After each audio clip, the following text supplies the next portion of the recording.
What's up, guys? Welcome back to Storytime with Uncle John. I am Uncle John, and today we're reading from r/Tales from Tech Support. Been sitting here driving myself nuts for the last 15 minutes. I've got that little flicker with the tree in the background, and I can't get my camera to smooth it out. Probably because I need more light on the front of me, but screw it. We're reading stories anyway. All right, let's do some tech support. Sorry, can't join bridge. Eating. I worked for a Fortune 500 company for almost 20 years. This occurred during a period where I was frontline support, acting as the POC for our biggest and most complex client. Since they had every product we offered, I was constantly joining incident bridges. I acted as the go-between for the client and the techs working the issue. One particular data center stood out in my mind during that time. Their employees would routinely not join bridges. Someone would pass on that the data center had looked at things on their end, determined everything was fine, and so they wouldn't join the bridge.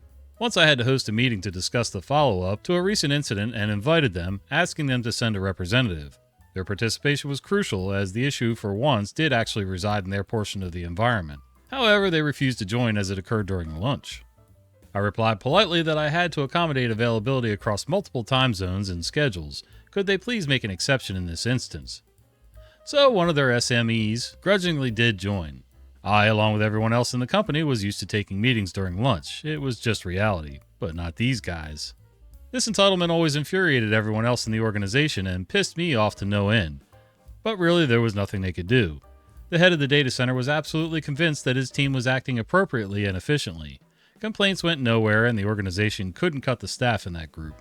Their portion of the environment, like all portions, was pretty complex, and just about all the knowledge about the data center was in the heads of the employees. The business needed their expertise to make sure stuff kept working. However, there was a light at the end of the tunnel. The entire environment was gradually migrating and consolidating into a huge, newly constructed new data center. This process took years as section by section was migrated, and the section for the data center was coming up. Once the process was finished, the relevant staff were supposed to be absorbed by specialty into larger teams. Their tribal knowledge would no longer be needed, and their behavior would most likely not be tolerated by their new bosses. Yahoo!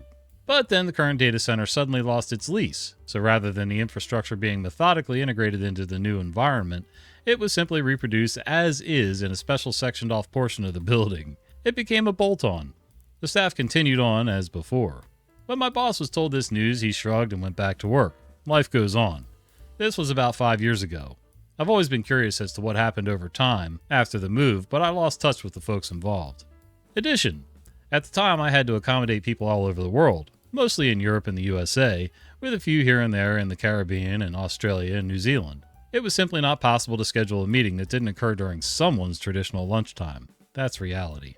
Combine that with the fact that typically everyone on these calls, including me, were salaried, so no one had to miss lunch. They could have taken a later lunch or an earlier lunch, or they could have eaten at their desk during the meeting and then ran errands or something for an hour.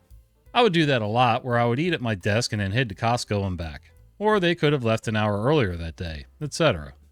So to refuse to join a meeting during your lunch? That's absurd. That means someone else will always have to join during their lunch. And to refuse to join an incident bridge? This environment, like all other 2 to 3 dozen environments across the company, were intricately linked. I heard a few times that the resulting total network was so complex it had gone beyond the ability of any humans to understand. So it was policy at my company at that time that everyone who supported the environment would join and help troubleshoot until any issue that required their assistance was ruled out. That exclusion process normally happened very quickly. Sometimes I would join a bridge and be told immediately that my client wasn't affected and I could drop, but not in this environment sometimes. Occasionally, troubleshooting was elongated because we needed help from this team. But they wouldn't join the bridge because they had concluded that they weren't involved. After action reviews sometimes went nowhere because this team would also refuse to join those meetings. Finally, I did try to avoid 1100 and 1300 Eastern US, as that was when the cafeteria was open on the East Coast of the US, and at least 80% of the staff relevant for me were based there, and I could typically make it work. Just the very few times that I couldn't. And of those very few times, I would sometimes need help from this group. They would almost always complain that the meeting was during lunch. Considering I was on the West Coast and almost always had meetings during 1100 to 1300 my time, those complaints sounded silly, but it all worked out for me. I would eat during the meetings and then run errands for an hour. I can understand if it's interrupting your lunchtime and you're not allowed to make that lunchtime up, I get it. But, if you're salaried and you get to take your lunch anyway after the meeting's over, or you can take your lunch before the meeting or whatever, and it's scheduled out, I don't see an issue. You could have asked that they rotate so that one time it's during their lunchtime, another time it's during your lunchtime, and, spread it out a little. But for them to just absolutely refuse all the time is kind of ridiculous. Now, if they were hourly employees, I could totally understand. You ain't interrupting my lunch because then everybody's going to rag on me if I don't take my lunch at a certain time and all that stuff. But some people are just hard to work with, I guess. Random monitor desyncs? Have a seat. Shocking conclusion. Our director has a laptop plugged into a docking station with 2 monitors. Over the past 2 years, randomly throughout the day, one of his monitors will go black for a few seconds, and it'll come back on showing the input logo. This happens with us too, but a lot less frequently. I was brought into this department with no prior professional experience in IT, just someone who loves tech, builds computers, ran private servers for games, etc. My senior techs could never figure out why it was happening. Neither could my admins, and I tried really hard for about 6 months before he apologized for wasting my time and to let him try to forget about it. This poor guy has had 5 different laptops, docking stations, and monitor sets from both Lenovo and Dell, and still has the same problem even when he's at home. Well, I figured it out yesterday on accident, and no one believed me until I proved it multiple times. It's our chairs. The gas lift pistons in our office chairs generate enough static to cause an EMI. Wow. The docks aren't shielded very well from it, and it desyncs the display cables. I shock myself all the time at the office after getting up. Yesterday I touched a broken laptop on my desk and shocked myself, and my monitor desynced at the same time. This thing was on the opposite side of my desk from my laptop and dock. I reproduced it 10 times in a row. Every time I got shocked on my desk, it went out. Start shifting around in my chair a bunch, monitor goes out. Switched out the chair, this is no longer happening. It's the chairs, man. It's the chairs. I don't think I've ever experienced that. I mean, I've experienced other, static shock issues, but that was usually touching things that I shouldn't have been touching without grounding myself, and that's a whole other story. But I've never heard of the gas pistons specifically causing any kind of static to build up. I don't know. I would think there's a combination of things going on, but I could be wrong. Also, if everybody's getting shocked all the time touching things around their desks, at some point, somebody should have let IT know or a boss know or something. And IT hopefully should have picked up on that because static around all your electronic equipment is just not a good thing. So I worked in an office once where the carpets created nonstop static. And it didn't matter if it was dry out, humid out, it just didn't matter. Every time we walk across the room, you didn't even have to shuffle your feet. You walk across the room to touch somebody else's computer to help them with something or whatever. It would definitely shock you. And some of those old computers didn't take well to that. Had an old Windows 95 machine that just totally decided it wasn't going to work after I plugged something into the back of it. And yeah, oh well. Losing thousands of dollars per second, but too cheap to buy network redundancy. Reading through some of the stories here made me think back to some gems from working as business support for the largest ISP in my country. Unhelpful is me, the bastard watching back when I gaze into the mirror. Cheap equals cheapness himself. 8 a.m. or so on an otherwise bearably busy morning, a call enters coming from a private phone number not linked to any company. Cheap says, "Hello, I'm a company and I'm losing hundreds of thousands of revenue per second. You have to help me." The classic, "I'm a business" when calling a corporate level service desk. They all knew that line. I say, "Good morning, sir. Could you please be a little more specific regarding your issue and preferably provide a connection ID or a phone number for the location?" Cheap says, "I'm common business name in capital city and you need to fix our internet right now. Talking to you while you don't fix it costs me more money than you earn." Blech. Well, I get some location info and I managed to find a company that might be relevant after scouring services now. I'm running some tests right now. Could you please confirm whether it's company name at listed address and whether you tried restarting the equipment already? Cheap says, "I already said that's the business. Send a technician ASAP. I already checked the equipment. I want to see someone arrive now." I said, "Okay, sir, the line is indeed down. I booked you the earliest possible technician. You can expect him in a bit more than an hour." His agenda just opened up. Cheap says, "Impossible. I'm losing more than you'll see in your life in that time frame. I want another technician, and you better make sure I never have problems again with internet." I say, "Sir, if you want another technician, I can send you someone else, but you can expect him at noon," which is a 3+ hour wait, "and for a starting price of about $20 monthly plus data, you have 4G backup service." Cheapness cuts the call. The customer ended up calling 3 times after that to members of the team to urge escalation until the tech eventually arrived, 47 minutes after the booking time. Router reboot solved the issue. Uptime was 96 weeks. Wow. The revenue he was losing? The company was some kind of trading intermediary for gold trading and whatnot, so while the revenue officially is high, I doubt he lost all that much. Still enough to pay for redundancy, though.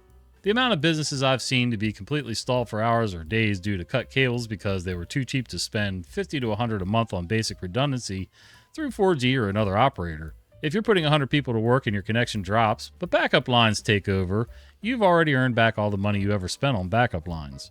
Another one was a faded local TV celebrity who apparently now runs a hotel, called in around midnight screaming and shouting about how his hotel was down. But after patient checking, he was running his hotel on the most basic consumer-level network connection, which we didn't support on our team, at night. He tried calling the CEO, yes, at midnight as a consumer paying peanuts, and then sent an email to said foreign CEO with us in CC, in the local language that the CEO doesn't speak. I seriously contemplated temporarily throttling his connection every now and then, but logs exist. The guy ended up calling 5 times over 2 hours, out of a total of 5 calls I received in those 2 hours. And I could hear him almost blow his top off after he had me on the phone again for the 5th time and not someone else. First of all, even if you're paying for top-tier internet, it really doesn't matter. Things are gonna happen. Whether it's electric service, water disruptions, internet disruptions, hell, even once in a while 4G interruptions through the cell company. Sometimes things happen. Equipment breaks, towers go down, lines get cut by somebody doing construction. It's just going to happen. You can pay for redundancies and solve most of this, but even if you don't, I mean, I'm cheap too, but I understand that if things go down, they go down. It's just part of life. The professor told you to either leave or do the quiz on paper, not to come back with IT. So this was a fun one that just happened. I'm a senior level for the service desk at a college. A student came to the desk saying there was 10 minutes left on a quiz, and Lockdown Browser has an error saying the mousepad tried to switch apps. There was a language barrier, and he was also saying, I need you to come explain the error to my professor, and he wouldn't accept a USB mouse to finish the quiz. After some back and forth, it sounded like the mousepad was dying or giving ghost inputs, and I decided to just head back to the class with him to see what was going on. As we entered the room, the professor glared at him, so much so that I thought I was getting detention or something. He sits down and shows me the error, and it does say that the mousepad tried to switch apps. 4-finger swipe. That's when the professor comes over and the student says, see, IT says it's the issue with my mousepad. And with pure anger in her eyes, the professor says, I told you to either leave the class or do the quiz on paper, not come back with IT. Well, it turns out there was only 10 minutes left because he spent 40 minutes looking at an error message and arguing with the professor about not having to do the quiz on paper.